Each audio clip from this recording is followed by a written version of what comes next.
Hi, I'm David Letourneau with Thomas Franchise Solutions, headquartered in Phoenix, Arizona.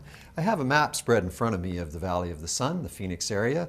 It's about 60 to 80 miles east and west. It's about 40 miles north and south. And the reason that I give you that information is when you add 4 million people, there's a phenomenal franchise opportunity here.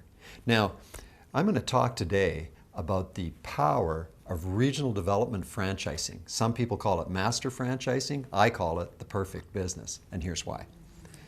Typically, the type of franchise that we usually are used to thinking about is a single unit. You'd open a nice business of some kind, whether it be a store or a restaurant, fast food, whatever it might be. You'd open your single unit, hopefully you do very well over a period of time, and maybe even go so far in your profitability you say, hey, I'd like to have a second one of those. And usually it'll end somewhere there with a somewhat limited opportunity. And where it's really limited is in the geographic area. Many franchises these days, in fact, are limited literally by the pad they sit on or the 4 walls in. In a regional development opportunity, you would negotiate an entire geographic area with the franchisor. Sometimes single units, of course, have a mile, 2, 3 around them. But in this case, you'd have the entire Phoenix Valley, as we call it.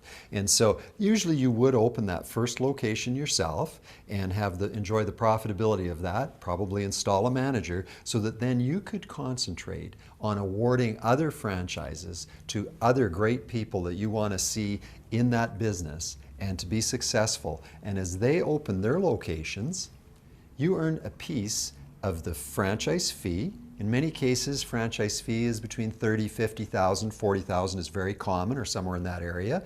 And usually you'll earn about half of that as the regional developer. And so as those locations open around your regional geographic area, you are now building not only the immediate income of your piece of those fees, but you're building the royalty income now that comes from the sales of those units across many years to come. In this example, I've laid 12 locations out here. That's probably reasonable in Phoenix. In fact, many things would be a lot more than that. One of them you own yourself. You've got 11 franchisees. And now I think you can see why I'm calling this the perfect business. Let's just talk about for a minute what now you get in the way of royalty income. Each of these locations has a nice sales volume. In franchising, very common for sales for an individual location to be between maybe 500,000 and $1 million, depending on the type of business and so on. And typically they're paying between 4 and 7% royalty to the franchisor. You're the market partner with the franchisor.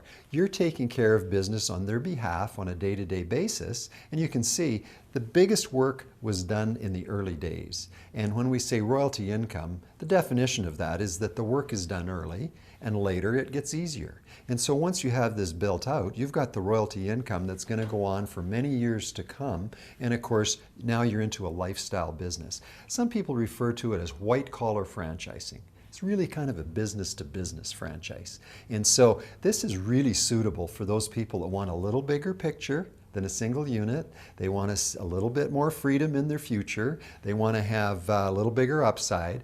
And if you can agree with me now that it's quite likely that if you build something out like this successfully, you probably do have the perfect business.